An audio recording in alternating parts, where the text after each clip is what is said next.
PointsBet.com. Welcome to Drinkin' Bros. Kids, big week, Super Bowl week. Just the beginning here. Monday is when it really starts to set in that you're actually playing in the Super Bowl. D'Anthony, who better to have on the show than a former Super Bowl MVP like Santonio Holmes? How are you, sir? Yo, what's up, fellas? All is well, man. Thank you guys for having me on the Drinkin' Bros, man. Oh, hell yeah, dude. It's a dream come true for me personally. I'm a Buckeye. I went to Ohio State. I graduated from the Ohio State University. Is that what we're going to do? We're just going to sit here and let you guys... That's the way you're supposed to start this show. No. What you mean? No. Nobody wants to hear about that bullshit. Yes, they do, man. You were one of the very best college players, in my opinion, and then it translated to the NFL, and you don't really know until you get there. What was that transition like for you when you got drafted out of Ohio State to go to the Steelers? Oh, my God, dude. When I say one of the most nerve-wracking moments of your life, when you hear the stories about people coming, calling out the woodworks, needing help, support, services, it comes with the territory. Yeah. And I think that was probably the most scared, time that I had in my life, where I really didn't know how to interact with my family at that point, because I knew everybody had needs and wants. And to be able to satisfy all those needs and wants at one time, I really didn't see, myself making it happen. And I just had to focus on my career and my kids that I had at the time. Yeah, I mean, that's a great point, because a lot of people don't think about that, right? You have this focus, first to win a national championship. Obviously, I'm sure it started in high school, championship. And then great, you get to Ohio State, you won the national championship. Then you're just hoping to make it into the NFL.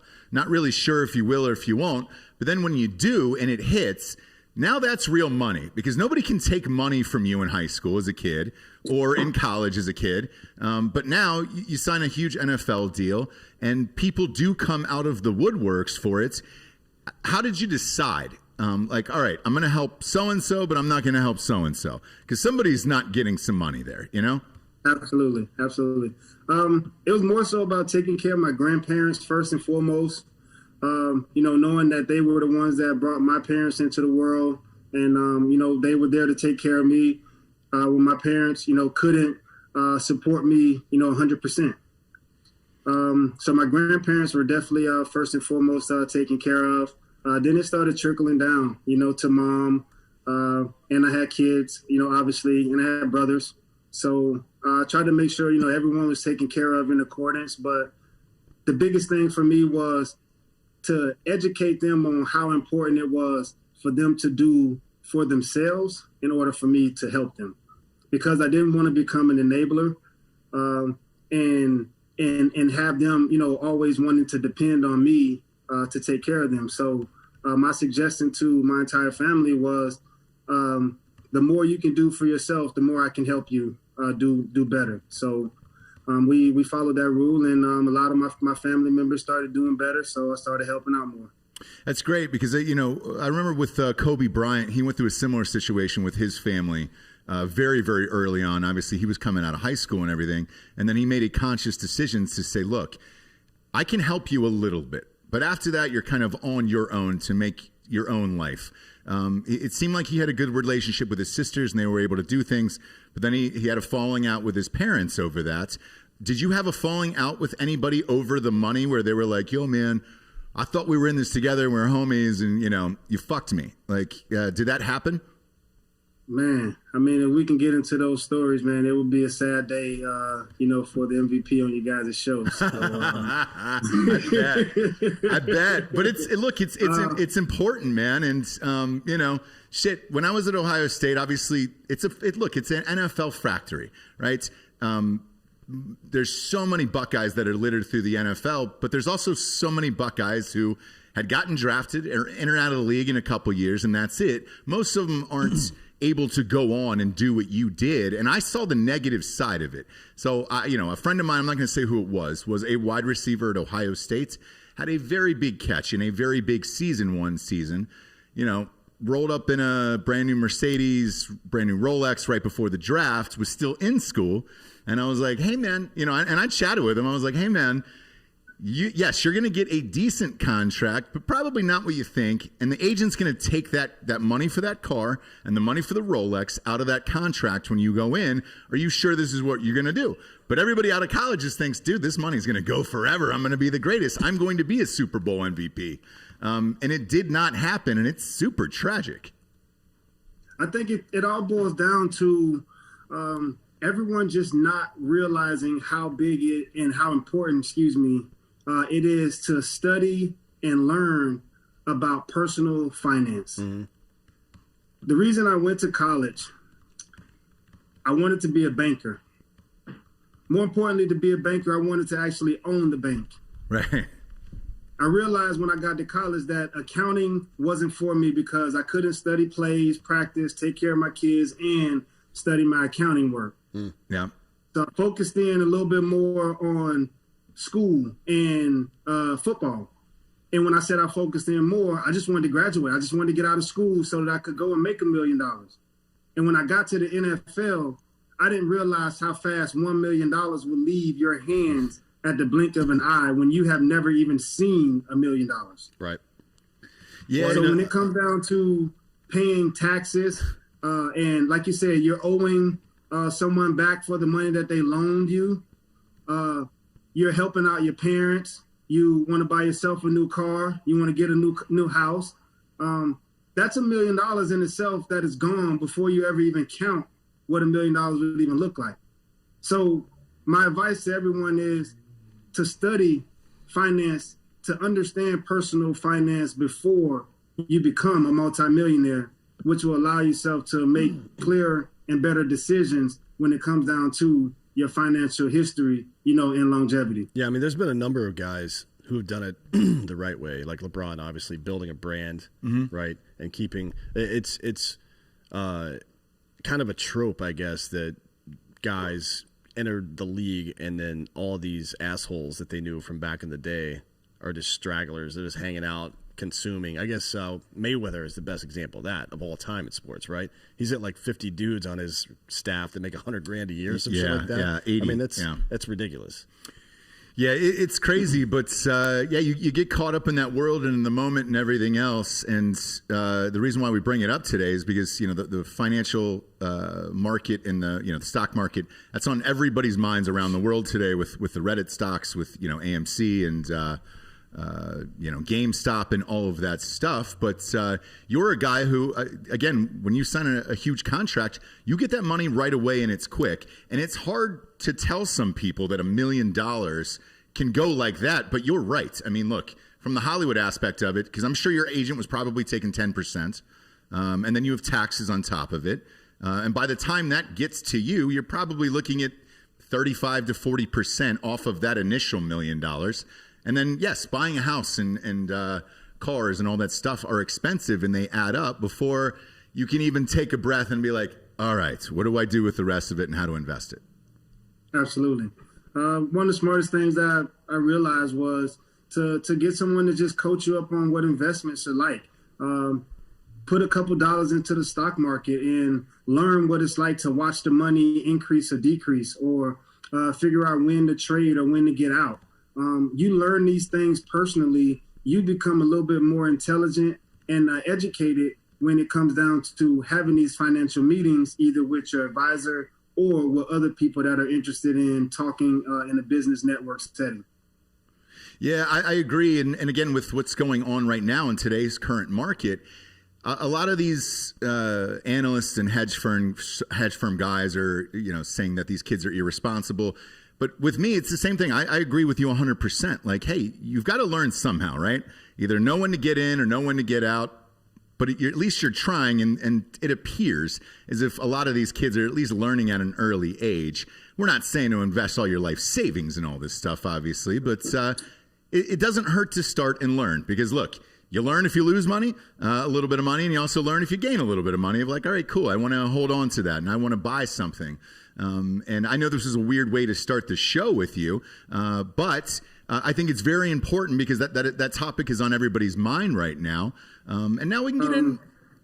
Yeah, go ahead. To feed into that this conversation, that this was a great topic that we started this conversation at, because the whole model behind this MVP brand is to educate young athletes who are in high school on the potential of their net worth before they become pro athletes. And that's by building a business and taking advantage of your peers in your groups, getting out and speaking to business leaders and community leaders inside of your own community will set you up for yourself having a prosperous future.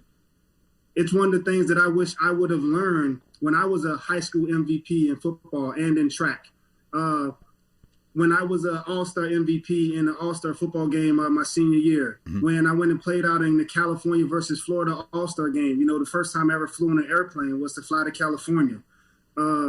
And then getting selected to play at the Ohio State University. No one taught me what it was like to go into business or to meet someone or to just have conversations with them, so that the money that I was making when I was hunting rabbits and going fishing with my grandfather and my uncles and my brothers when we were younger, I could have put all that money in a pile knowing that I never needed it until the right time. But I could have learned how to invest that money in the beginning had someone just educated me that much on how important it was for me to learn about financing and to get with people of importance. So that's what this MVP brand is. It's going to educate and motivate young kids through excellence and giving them a platform and a background to learn what it's like to be in business, to have a name for yourself, and to build a brand around who you are, which is someone of importance that every business leader, every school, or every business in the world is looking for those type of individuals who are leaders in their own respect. But they don't know how to translate that respect on the football field into that kind of respect in the business world. And I think that's what the MVP brand is going to do, is educate and motivate young high school kids through excellence. Yeah, that's good, man. I mean, I think there's been some progress made on that. Like I said, it's a trope for guys to get into the league and just have a posse that's draining them or not know how to handle themselves financially because they've never seen that kind of money before. Not most, I can't really say that, but a lot of the financial advisors they've been working with over the last 20 years have been more predatory and in it for themselves than they are actually for the kids. I wonder if shows like Baller kind of present that in a like half dramatic, half comedic way where people can consume it and understand that there's a real issue there. You know what I mean? Mm-hmm. When I say people, I mean the kids that are getting involved in it, because I mean, the way that NCAA works, even having a financial advisor at that point in your career could become problematic, like eligibility-wise. Sure. So we're just setting these kids up for fucking failure. Yeah. And for the most part, right? Absolutely. So what exactly is your plan as far as is it like you take people from the NFLPA or retired guys or current guys and you try to match them up one-on-one and help these kids understand what the hell they're getting into, or what? First and foremost, we would like to just partner with major businesses in small communities. They always talk about it takes a village to raise a kid, but when we actually look into our villages and see that none of the community leaders, or I wouldn't say none, I'll take that back, some of the community leaders are stepping up to the plate, but a majority of them are not. And when it comes down to supporting charity events and charity foundations, not every business in the community that is accepting our hard-earned dollar every day in our convenience stores and grocery stores are putting forth the effort to support every person that has a foundation or a business of interest to give back to the communities. And that's what our brand is going to do, is partner with these small and big businesses in these communities to be able to educate these young athletes on how important it is to learn business at a young age and to get familiar with what it's like to work inside the industry. Because I'm 36 years old, and to this day, I've never held a job to work for anybody other than professional football. And that's sad on my behalf, because I didn't see myself wanting to work for anybody when I was younger in high school, because I didn't have any desire for the money at that time. It was just about going to school, trying to get an education, trying to get off to college and get out of this poor town that I've grown up in.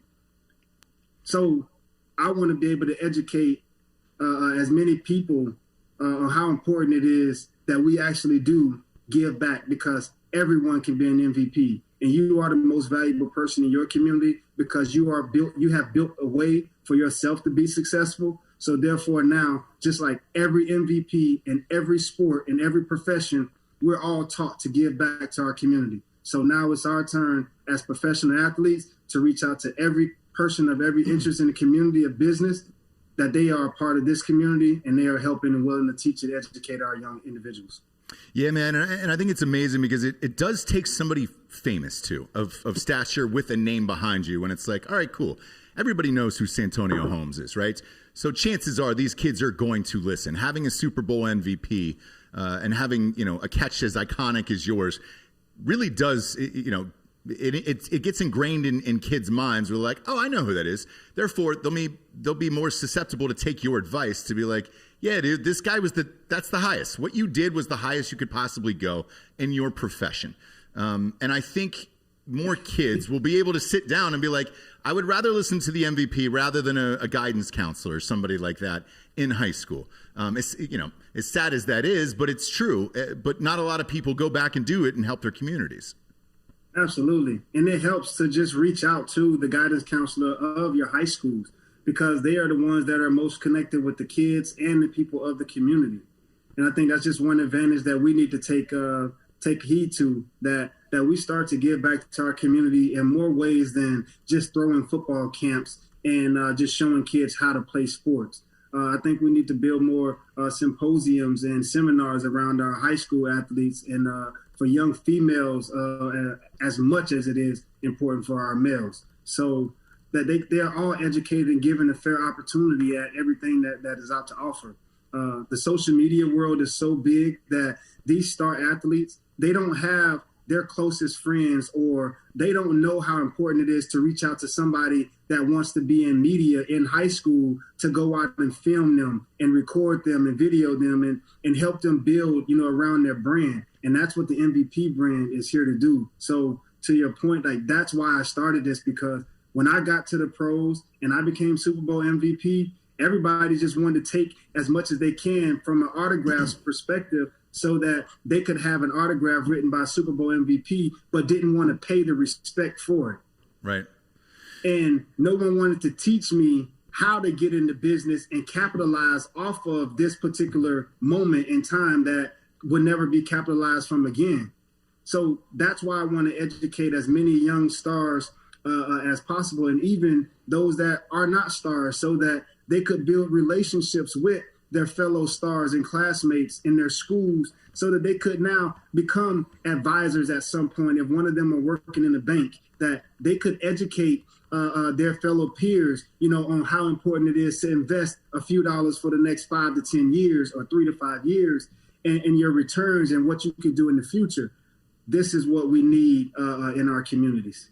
I agree. Tell everybody the website and where they can find it, by the way.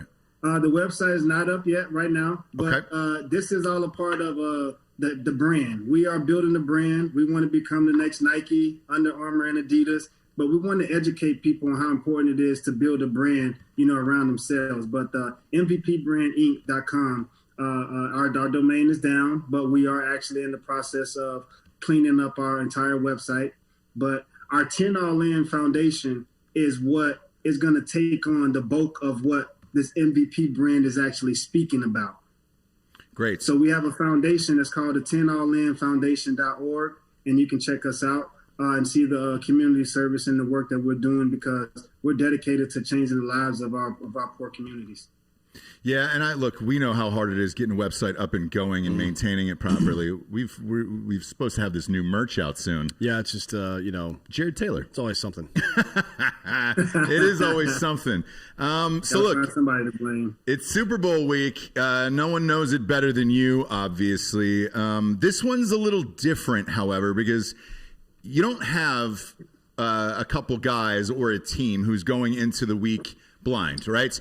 Typically, over the past 20 years of the Super Bowl, there's been a new team in there that has never experienced this before. Obviously, the Chiefs are just coming off a victory. Tom Brady is there every single year of his life, which is shocking to me. I mean, looking at the numbers, like obviously going to Ohio State, I have a hard time saying Brady's the GOAT simply because he was terrible at Michigan. Right. Geez, dude. I think they only beat us once out of four times when he was there, and I was like, "What the fuck, Brady?" But you can't deny his greatness right now in the NFL. Clearly, he's going to have these guys prepared, and he's ready for the game. What was it like for you that opening week when you went in there? Because the first time you guys went back to back. Did they go back to back, or did you win? You're talking about the Steelers? Yeah, the Steelers. I think it was. There was a gap. There was a gap of time. Yeah, that's right. That's right. Yeah, we came. The year I got drafted in 2006, they won the Super Bowl, the 2005-06 season, and then we won in 2008-09. That's right. Yeah, God, it seems so close. Yeah. What was it like the first time you were in there? Because the second time you knew, but the first time had to have been wild. Well, I actually went to the Super Bowl. That was the year I got drafted. Yeah. So I grew up a Pittsburgh Steelers fan. I went to the game up in Detroit, so I got a chance to watch a majority of the game. And just to be there in the atmosphere was awesome. Being down on Radio Row, being interviewed and get to see some of the stars, all the guys you looked up to, come draft time. But then it's your turn to play in the Super Bowl. The 2007 season, I went to another Super Bowl, which was my second Super Bowl ever. I went to watch Plexico catch the game-winning touchdown against the Patriots. Yeah. And I'm sitting on the 50-yard line. And I witnessed Plexico Burress catch the game-winning touchdown. So after that game, I went back to this is a funny story. I went back to Tampa. I went to Tampa to meet Jerry Rice for 3 days so that we could train and have a little session and talk. No way. And he was open and receptive to that? We met for the first time at the Super Bowl in 2007. I got a chance to play with him in a golf tournament. And he actually taught me how to swing a golf club. So, I'm super geeked. I'm riding in the golf cart with Jerry Rice. Like, I really don't know how to act right now. I'm just having a good time. So I politely asked, would it be too much for me to ask you if you would spend, 2 days with me actually training and showing me, some things that I could take with me for the rest of my career? And he said, absolutely. So we were both with the DeBarter Law Agency. And so we met up down in Tampa after the Super Bowl, which was literally probably about 3-4 days after the Super Bowl was over. We went down for a couple days because I was training at Disney in Orlando with Coach Tom Shaw. So those 2 days went by, and February 2009, I was in the Super Bowl in Tampa catching the game-winning touchdown. Yeah. No way. Was Jerry there? Was Jerry Rice there? So that wiped that slate clean on how it led to me getting to that Super Bowl. And to go back to that week of the Super Bowl, it was more so just trying to soak everything in with getting your parents situated, getting your family's tickets, and just being there in the atmosphere because we had media, at least 3 times before the game. So you have to really be prepared, focused, and on your game. I think for me, it was just another game that I was super excited to actually get a chance to play back in the state of Florida because it was only my second time playing in the state of Florida since I left high school. Man, what yeah, like I wonder, did it help you being able to watch the game and get to experience that Radio Row and all that stuff before actually doing it and going through it? Because Dan and I, pre-COVID, typically cover all the Super Bowls. We go down for all the activities, and it's a blast. And you could easily get caught up in the whole week of that chaos because your favorite bands are in town playing, all your favorite celebrities and movie stars and all that stuff are there. We're not playing in the game, and we were able to party, but I was like, hey, man, if I was down here, I would be tempted to go to all these concerts and all that stuff. As an athlete, end of your season, please enjoy yourselves and be responsible. You're supposed to enjoy the Super Bowl festivities if you're not playing. These are once-in-a-lifetime moments that we get an opportunity to be a part of because we're in this brotherhood. So for me to actually have that experience, standing on the sideline, before the kickoff of the Steelers versus Seahawks game to sitting on the 50-yard line the next year watching the Patriots play against the Giants to the next year that I'm actually playing in the Super Bowl. I had lived that moment, over and over as a kid. And I tell this story as many times as I could possibly tell it, that in 95, man, I witnessed that game that the Steelers lost to the Dallas Cowboys. Mm-hmm. And I remember sitting in my chair thinking to myself that if this was me, that would never happen to me in a Super Bowl game. Like, that should have never happened to our team. I was hurt. I was crying. I was devastated. And I asked God that if that happened, if I could be the one person that could make that happen one day in time. And 13 years later, God granted me the opportunity that I could play Super Bowl Sunday. Well, you definitely took advantage of that opportunity. I mean, a lot of people feel like, and you'll hear it from Steelers homers a lot too, but I am not one of those people. And you got to rank this up with one of the best catches in Super Bowl history, because not just the catch itself, which is incredible. Yeah. I mean, you're like triple covered. You jump up to the back corner of the end zone, snatch the ball down, still have the presence of mind to get both toes down. Tiptoes, but yeah. The fact that it was a game-winning catch at the end of a very contentious game, in addition to the greatness of the catch itself, you got to think that's one of the best of all time, right? Yes, and especially what you went through right before that, because you dropped a ball right before that, right? And I don't even want to think about it. I mean, because it's fun to talk about now, because you made the most amazing catch in the world, which is the hardest catch in the world. Maybe you've dropped the easiest one in the world. No big deal. But at that time, on the field, when you drop that ball, because you're aware that 110 million people are watching, everybody's watching from all over the world. Did you think, oh my God, my life is over, I dropped this ball, and I'm going to be the one that is going to be the scapegoat for all of this forever? Did that go through your mind before you went back to the huddle? When I went up to catch that football, I saw the ball leave Ben's hands. All I could think about was, get 2 feet down, we'll be all right. When I put my hands up to reach for that football, I just knew I had that catch. Then immediately my eyes went directly down to the ground to look to see if my feet were inbound. Yeah. And the ball slipped right through my hands. And as I hit that ground, all I could think about to myself was, well, there's your chance to become Super Bowl hero. And it was gone. You almost had it. You almost had it, Tone. That's all I kept saying, like, you almost had it. I was like, how could you drop a touchdown in the Super Bowl at this moment in time? So as I scurried back to the huddle, man, I was discouraged. But I knew it was still football. It was still the moment that somebody got to throw a ball, somebody got to catch it, somebody got to make a play. Heath Miller's next to me, Hines Ward on the other side. He said, don't worry, Tone. He's going to throw you the ball next time. I look over like, dude, what are you talking about? He's not coming back to me after I just dropped a wide open touchdown. Right. He's not throwing me the football. Hines sit over here.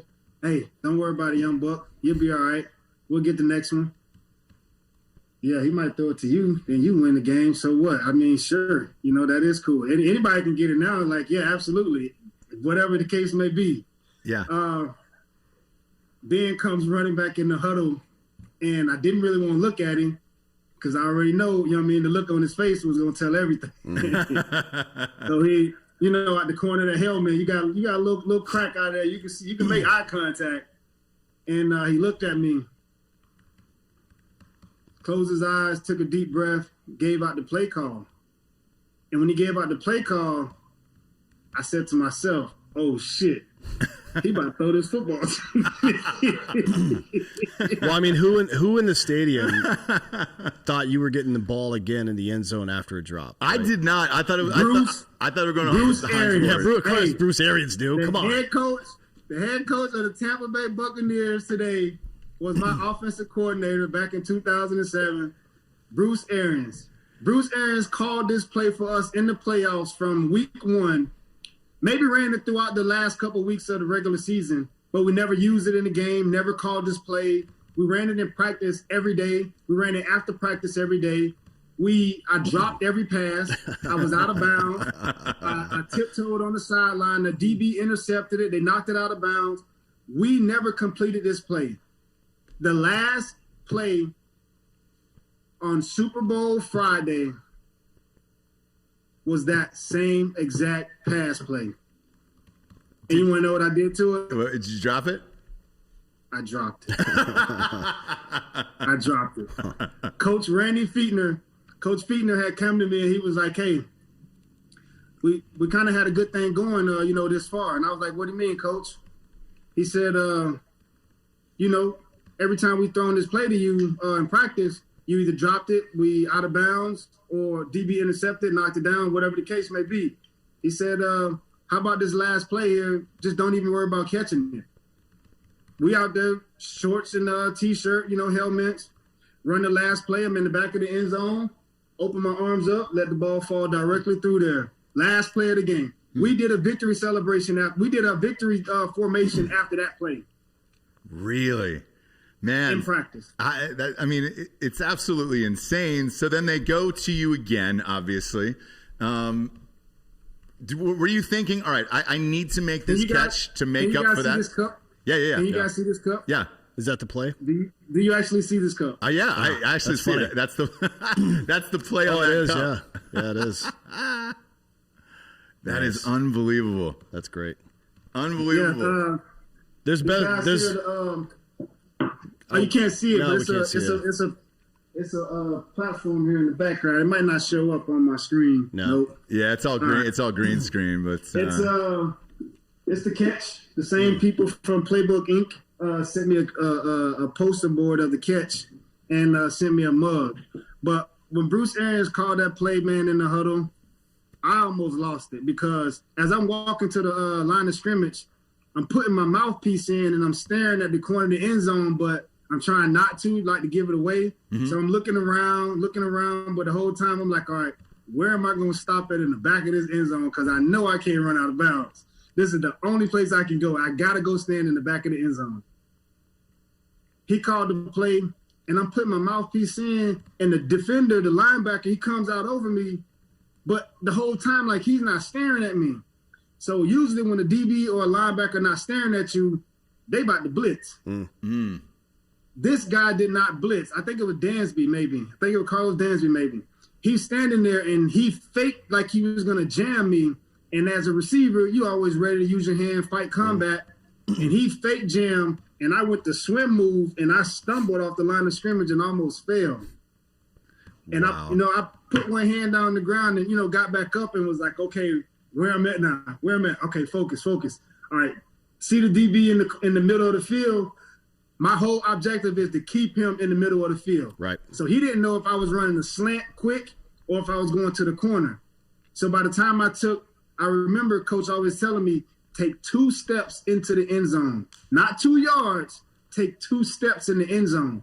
It makes a defender think twice about what's your next move. Am I going to hitch up and stop? Am I going to come back across? Am I going to come down to the ball? Am I going to break out? Am I going to break down? Am I going to keep going? Am I going to run to the corner? Am I going to run to the post?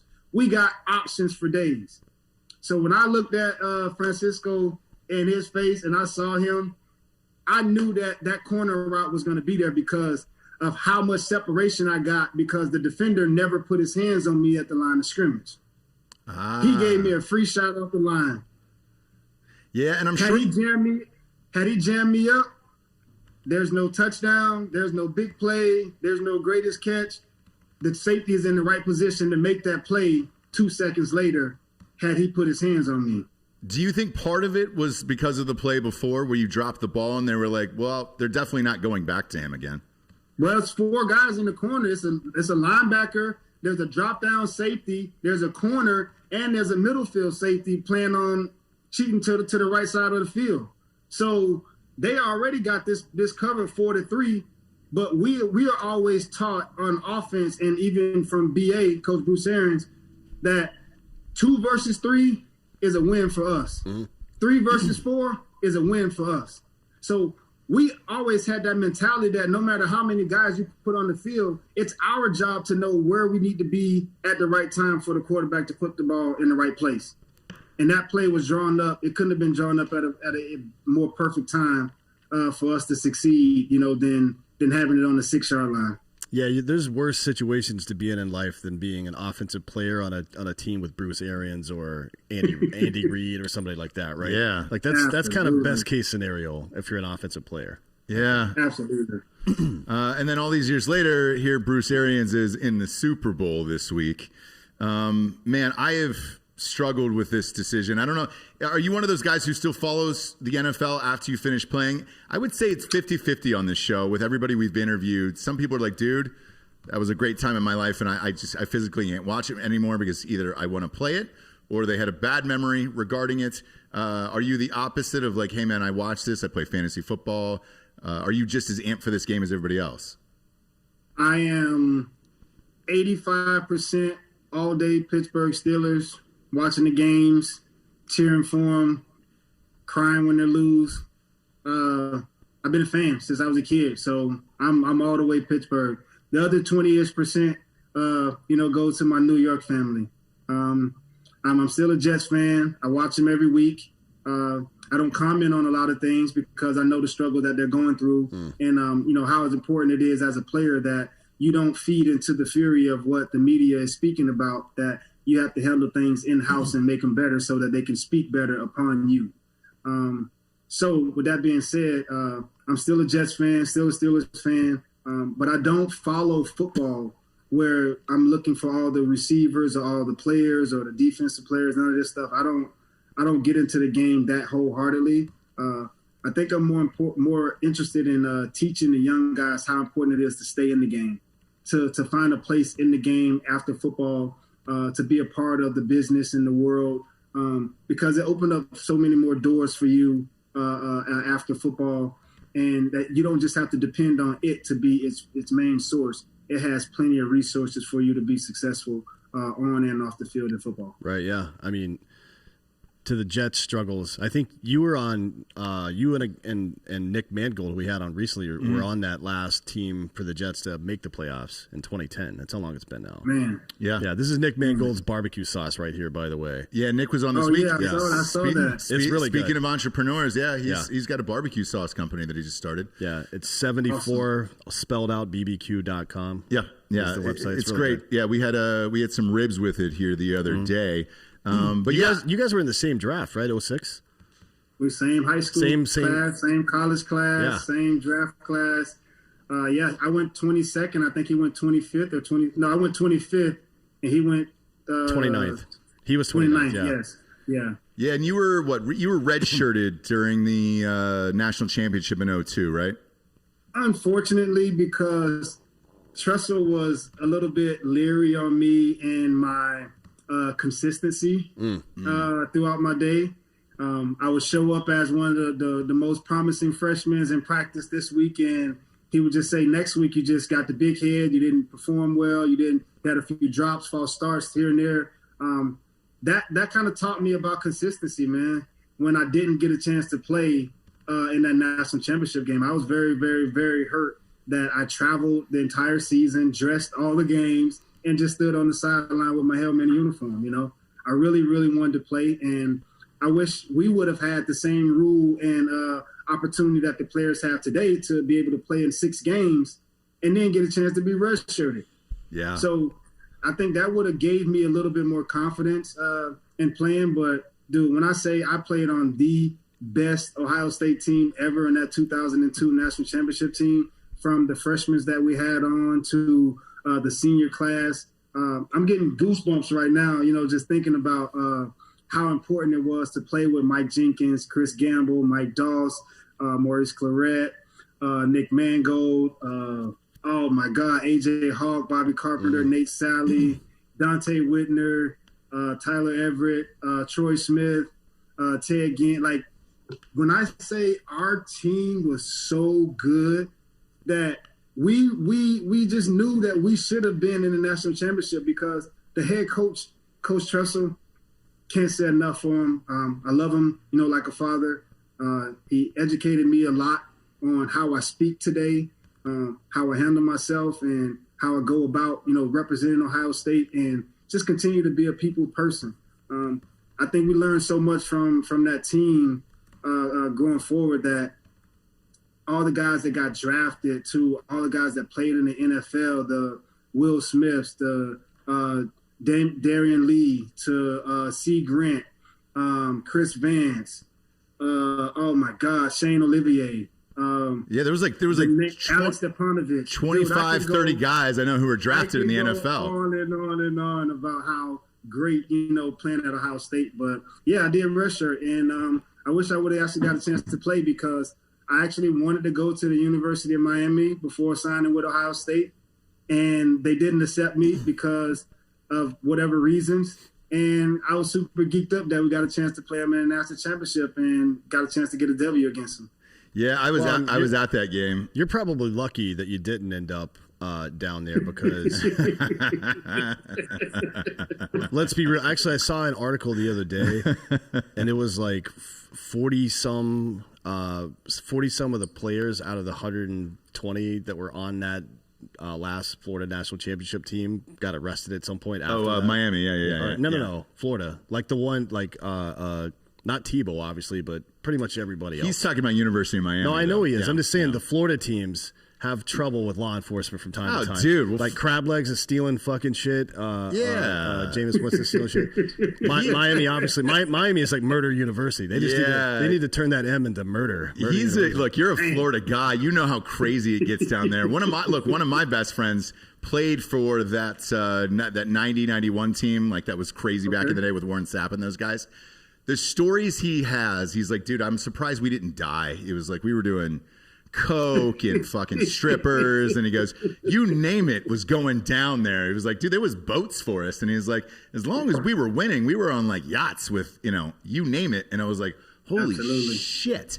It's just a different world down there than when you go to a more traditional school. Dude, it's the land of paradise, man. What do you expect? I know, but if you got every culture mixture down South Miami, man, it's awesome. It's an amazing place. It is, but when you're trying to become a professional as a kid in college, you could easily go the other route and be like, all right, sweet. I'd rather just do a bunch of coke and fuck strippers, or do methamphetamines and wrestle alligators. True, right? True. It can go either way in Florida.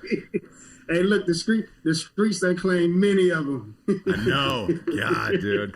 It's crazy, because Miami almost was under that rule where, what's the rule where they just throw you out for good? It's called like the death rule or something like that. Which way are you talking about? The NCAA? Yeah. Where they end up just killing the program. Hot Bob, do you know what that is? The death penalty. It's the death penalty, yeah. I mean, it's not really, they call it the death penalty because it makes your team unviable for any kind of real competition for years. Like 20 years, yeah. SMU went underneath it. Well, I mean, Penn State kind of did too. Oh, yeah. They were real close. Yeah. They were really close to the death death penalty. They kind of penalty. backed off on some of the stuff at the end, but to be honest, they should have nuked the whole program. Hey.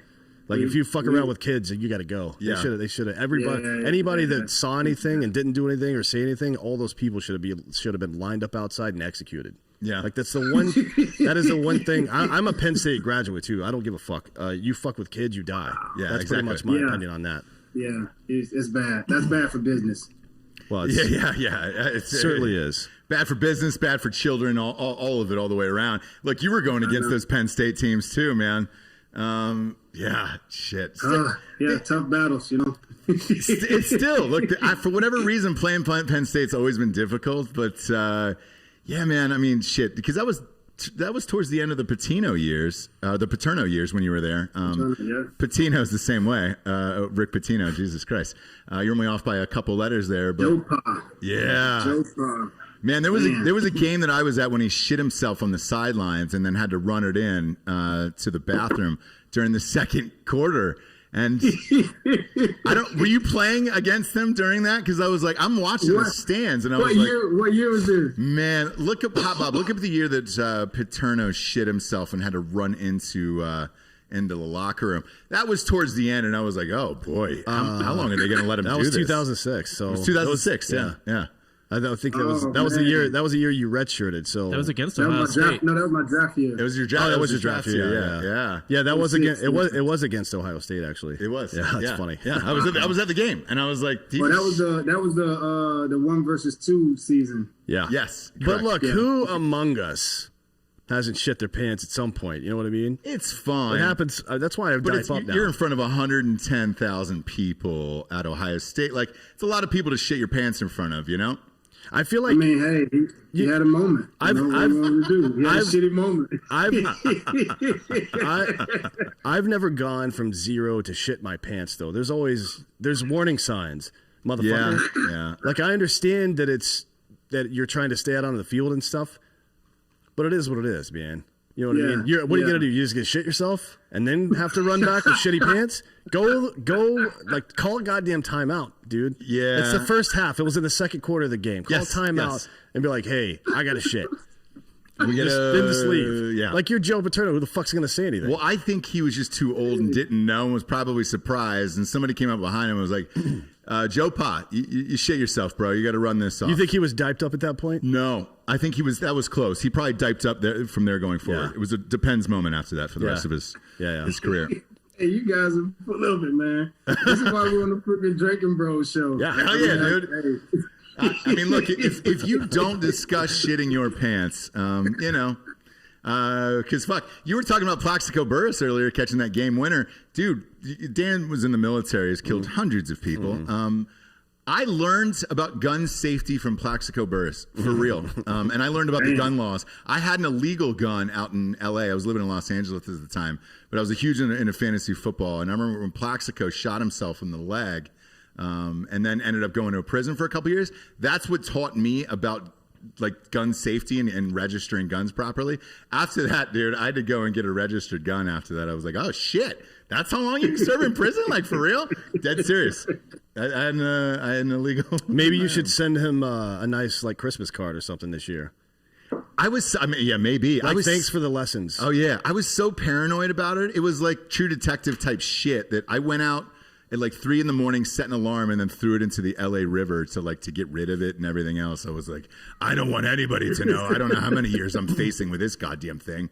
And then I went to a place in LA because there's not that many places to buy guns. When I was there, there was one place called the Gun Store in the Valley. Yeah, you got to go to there's one in the Valley. There's a couple in Orange County, and then there's some out like near Inland Empire area. Yeah.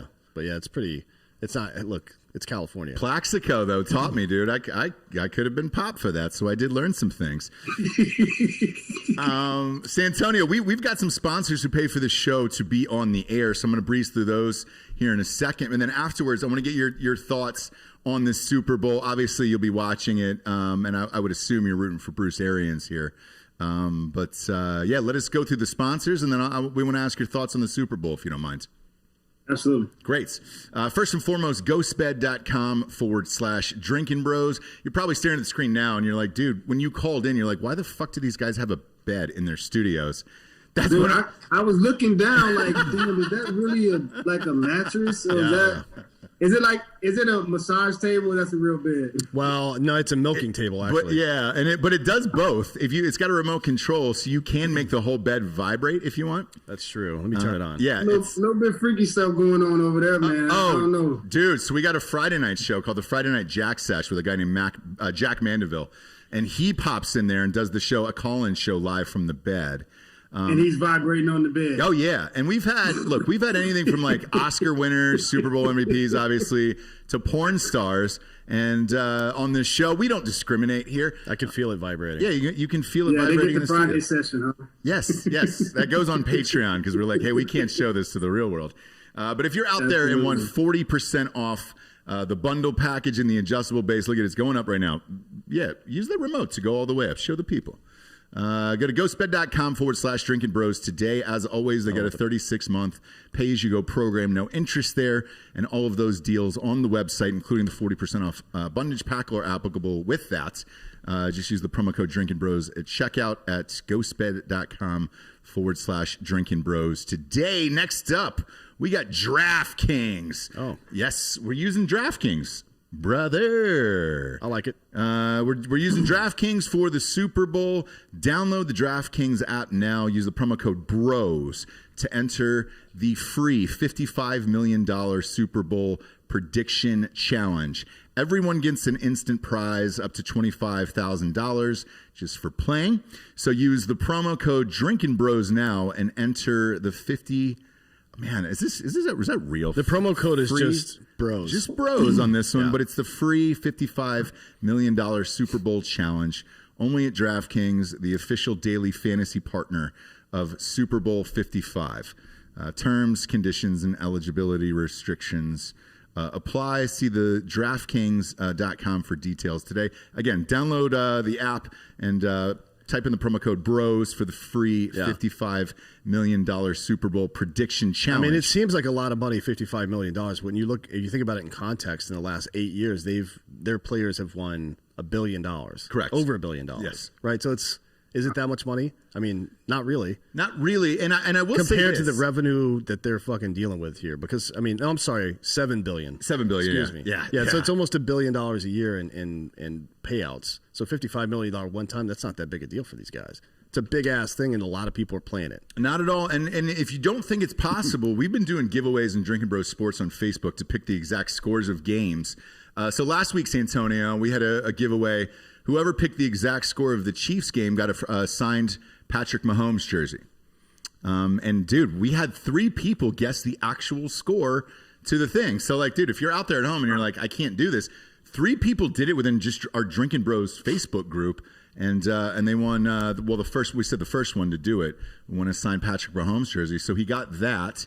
And then on Drinkin' Bros Sports this week, we'll be doing a giveaway as well for a signed Tom Brady football in there. So it is possible, man. Shit, 3 people hit it last week. You can hit it now. Go there. And then, dude, we got Raycon up next, too. Oh, yeah. buyraycon.com/Drinkin' Bros. You know Raycon?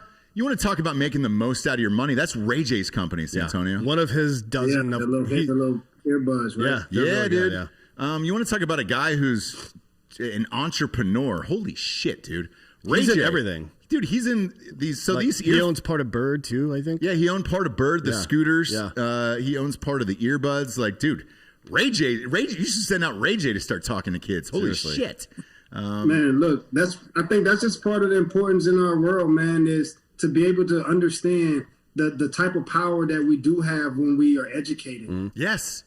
We can make these kind of decisions. We can make these kind of power moves and play in the same game with the power league players. But we just have to be educated on what's available for us, and just go out and take a leap of faith. I invested in a company called True Salt, and before you know it, because I had a relationship with a few grocery store chains, I was able to negotiate getting True Salt involved in a couple other grocery chains. So that increased my investment portfolio. I just think opportunities like that, come a dime a dozen, and, just don't be afraid to take advantage of them. I agree. And look, Ray J's been doing it with these Raycons. He was one of those guys who invested a lot of his money in all these angel firms. Yep.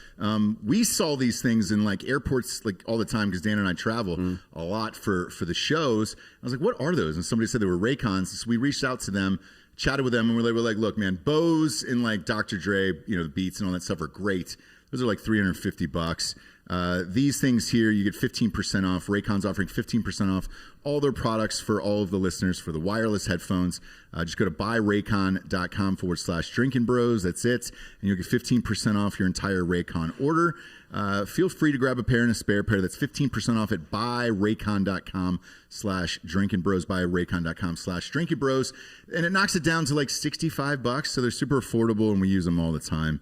And it's rad. They get the best bass of any earbuds that I've used. I agree. And I like to deafen myself. To maximum levels. Yeah. And that's what we do. Yep.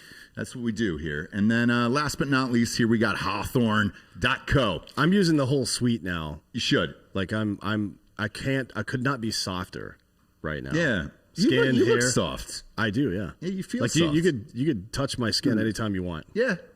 You can. That doesn't go for all of you out there in public. If any of you motherfuckers touch me, I'll shoot you in the face. Yeah, just don't touch Dan in public, obviously. But yeah, well, I mean, you can touch me in my private area in public. Correct. You just can't touch the rest of his body. Right. So if you want to come up and grab his junk, he's totally cool for that. Just don't touch his face. Or yeah, anything. the sponsors love this. Guys and girls, or just girls? We'll see how it goes. Yeah, you never know how that night's going to go, Santonio. It depends on the temperature too. It's not technically gay if it's under 32 degrees. Correct. That's a rule for the military. Right. Yeah. So if it's under freezing, then it's good. You're good to go. If it hits 31, go ahead and give him a grab, dude. No, I'm at 31.9. Yeah, you're in. Okay. I'm watching the decibels at that point. Bring a thermometer out with you and to see if you can touch stand. Also, take care of your face and hands and all that other stuff, man. They got products for dudes, the best in the market, face washes, all that stuff.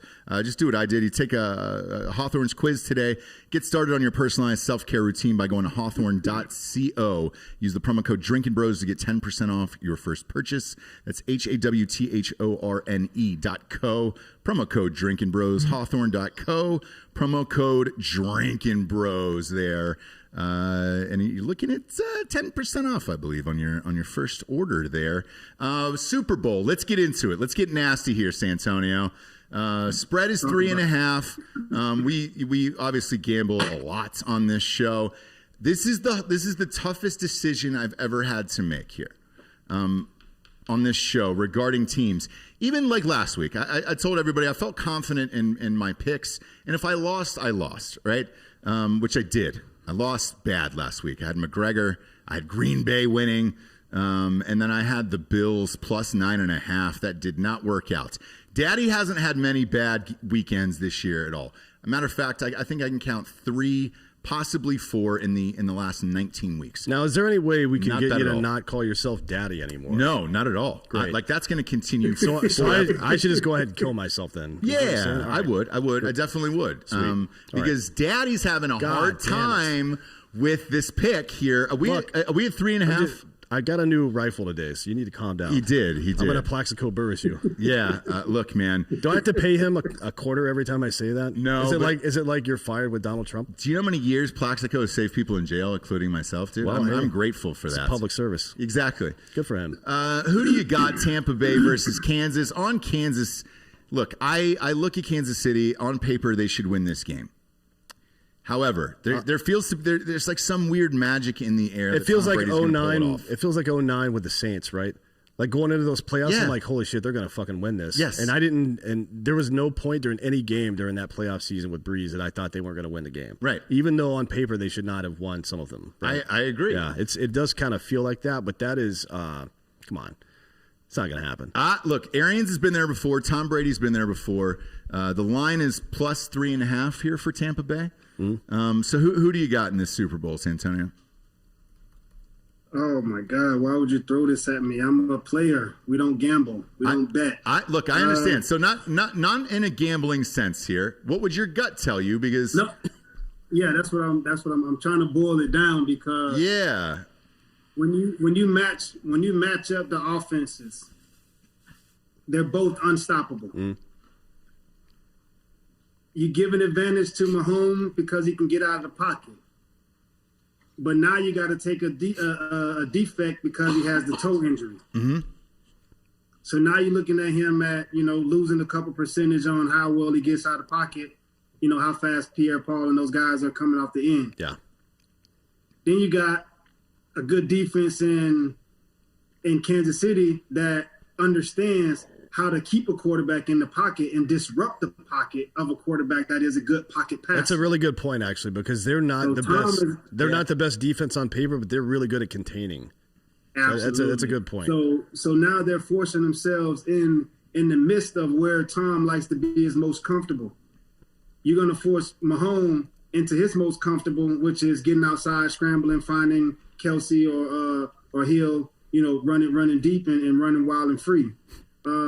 But you got those weapons, like I said, on offense with Tom Brady that he can manage the game from first quarter to fourth quarter, 20, 30 seconds left on the clock. That team looks a lot different with a healthy Mike Evans, doesn't it? Holy shit. Yeah. That dude can play fucking football. That was going to be my next point when it comes down to what receivers are going to make the biggest splash plays. Scotty Miller?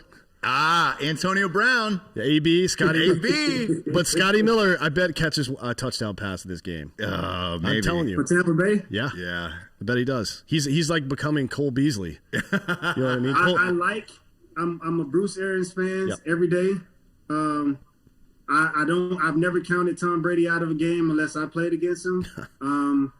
But until then, you know, he's kicked my butt a few times. But I'm gonna probably go with Kansas City. Oh. And the reason I'm gonna go with Kansas City, I mean, being a Florida, you know, guy, being a home guy, I've never rooted for Tampa Bay. I mean, I see it happening. I'm glad Tom Brady and Bruce Arians made it. Byron Leftwich, you know, was my quarterback in Pittsburgh. Yep.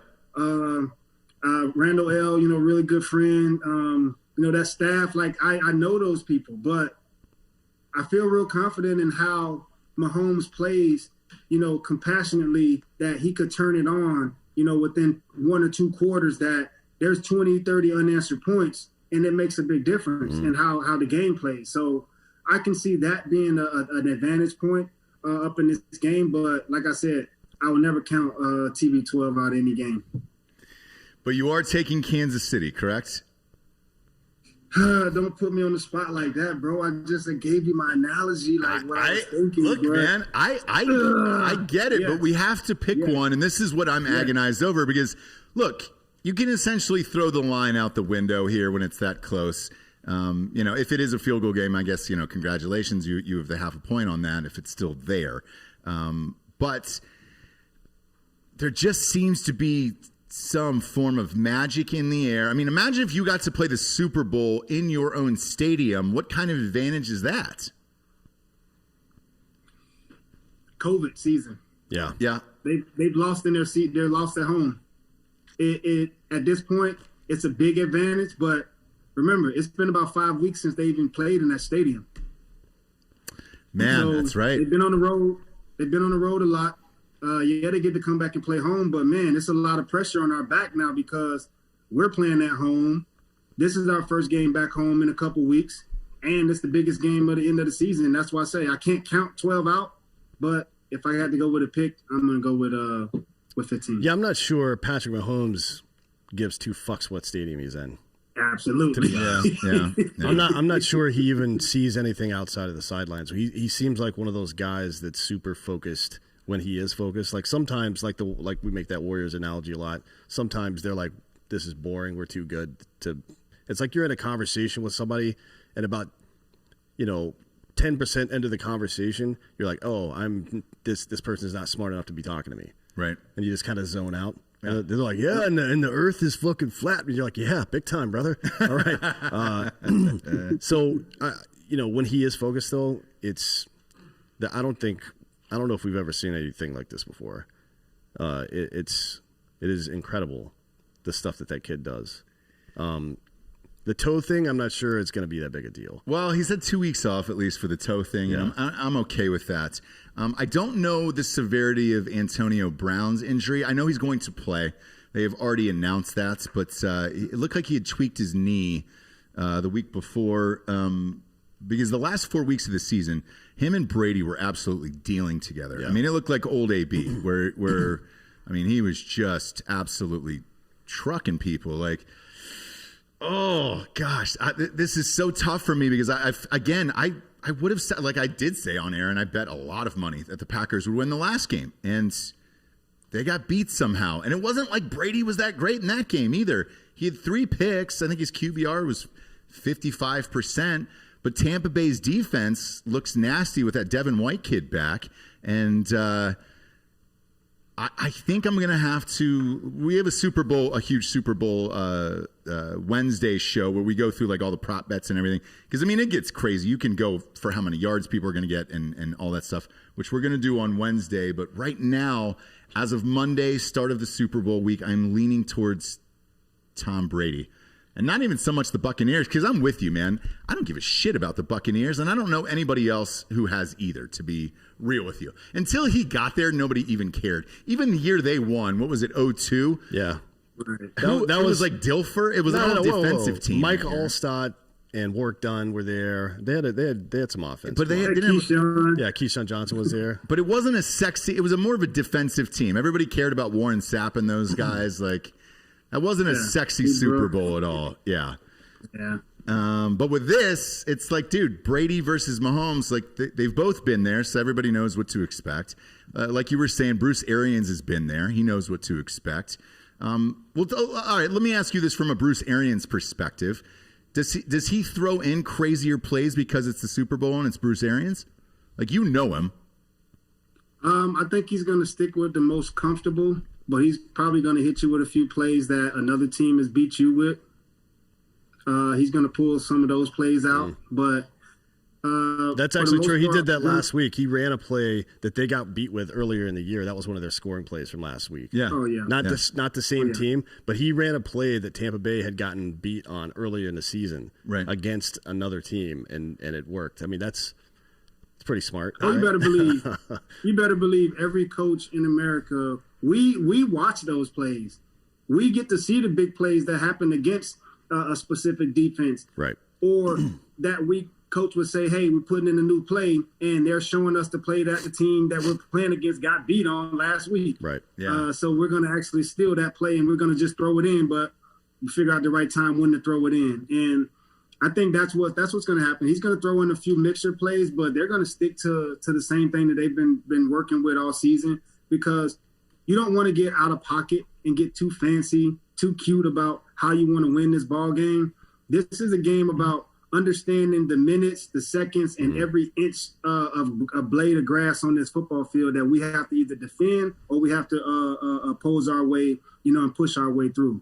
So coach is going to continue, running those quick pass plays, getting the crossing routes, and, getting his guys, his two big receivers, in Brown and, Evans down the field. And then you got 14, him and Grunk, back and forth across the field, crossing each other. Yeah. And I think that's just a game that they're going to continue to play. It's been easy to identify their plans, but it's hard to stop them, because you have a quarterback that understands where the ball should be thrown, when it's a back shoulder throw, when it's a short third down throw, where to place the ball, when the defender is draped all over him. He has the skill set, the touch pass to put the ball, in different places. Yeah. And I think that's just going to be the biggest advantage that Tom Brady has, is that he understands where to place the ball. And it's going to be on his receivers to make those big plays. It's easy to overlook because he had 3 picks in that last game, but the first touchdown pass he threw was one of them. It might be the most perfect pass I've ever seen thrown. I mean, it's like the receiver's running and he just does like this, bloop. Yeah. And and the defender's hands are like right here, and the ball almost skims his fingertips. Bloop. Like, oh shit. All right. Yeah. You're 43. That's what cool. I meant by defending every blade of inch of grass. Like, you have to understand that every inch counts, whether it's going backwards or forward. Right. There's a lot of psychological shit involved in that too. That's why I think AB is going to be. I think they have 2 or 3 big plays in mind for him for the game. I don't mean routes. I mean, like specific plays at specific points in the game. Yep. Because what you don't want to have happen is come out, run the first big play of the game. He catches the ball or drops whatever downfield, but then gets hurt. He's out of the game. That's a momentum shifter. Like, fuck, we lost AB. You don't want that shit to happen, right? So sometimes, particularly if you get up by a touchdown, you run you watch this. I promise you it will happen. They're gonna do like play action or something like that and throw deep to AB if he is indeed in the game. If he's healthy, man, he's got a really good shot at MVP too, because you could go to him all day. I mean, Tom Brady's got the pedigree. He's got 4 already. Yeah. You know what I mean? I don't think anybody's ever had 5. As a matter of fact, I don't think any quarterback has ever won 5 Super Bowls except for him. Oh, this would be number 7. Yeah, I know. I'm saying. He's got 4 MVPs. I know. Already. I know. So we'll see. But yeah, this is going to be like both teams have extremely good offenses. Tampa Bay's got a better defense, obviously, but Kansas City's good at managing with the defense they have. Mm-hmm. And you have 2 of the best offensive-minded coaches in history. Plus, you have the whole narrative of, Brady just 2 years ago in the AFC Championship kind of ruined Mahomes' year, right? Yeah. I mean, he fucked it up. And this is payback time. And it's also the passing of the torch from one generation to the next.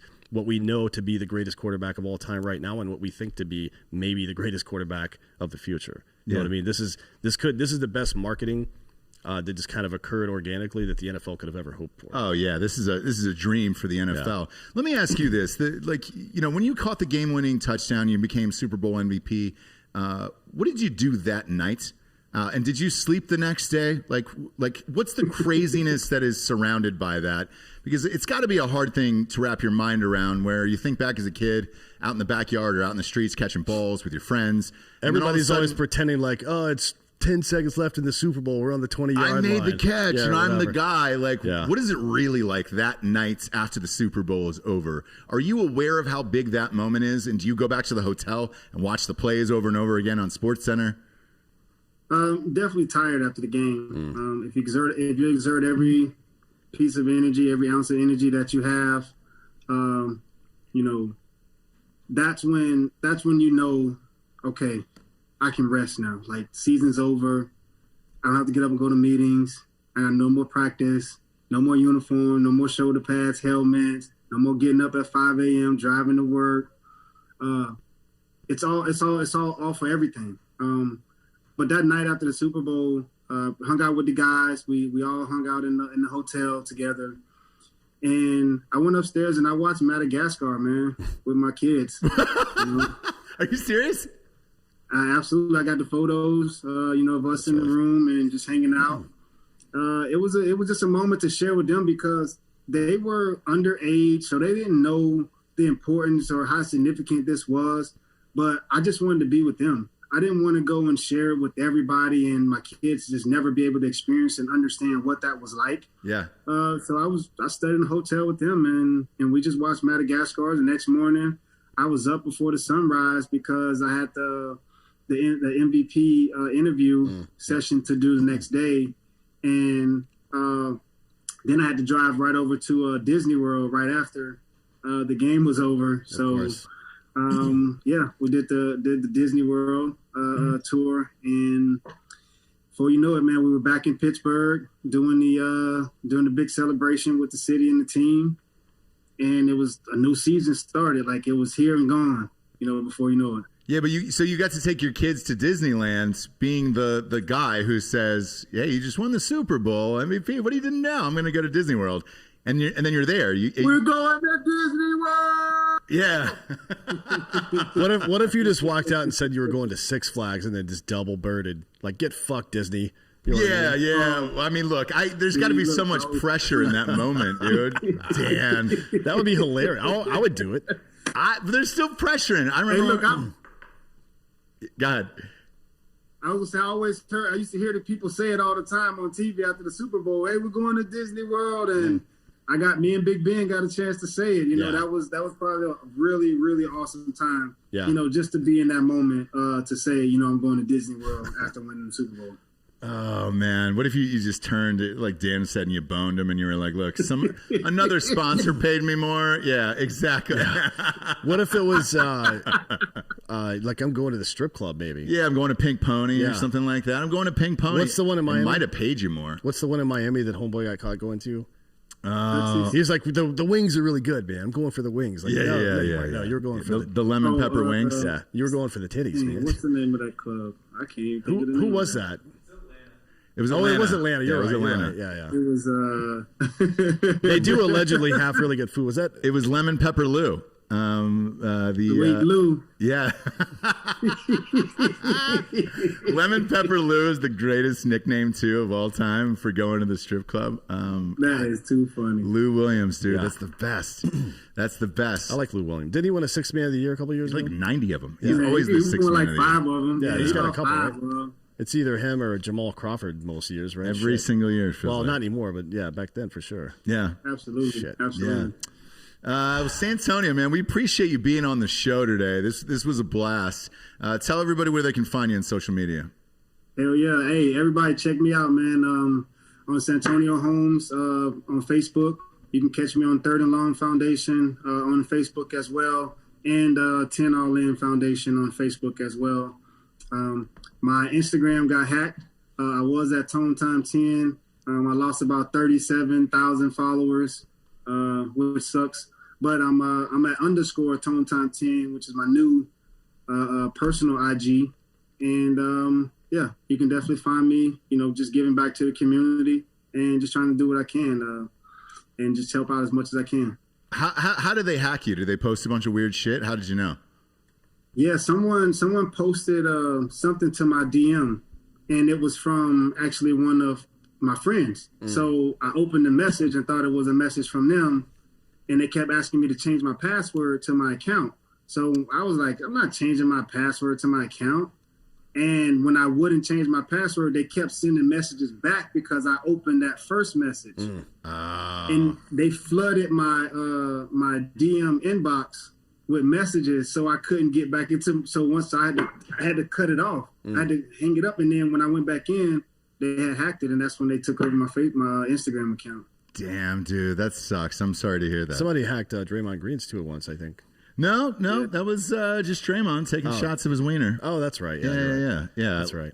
Well, whatever. Oh man, Santonio's he's covering his face right now. He can't even handle. Look, dare but for the grace of God go I. Yeah, when you're on the story option, you got to make sure that doesn't load. Hey, that's exactly why you guys got this podcast. You get to talk and say whatever the hell you want to say. That's exactly right.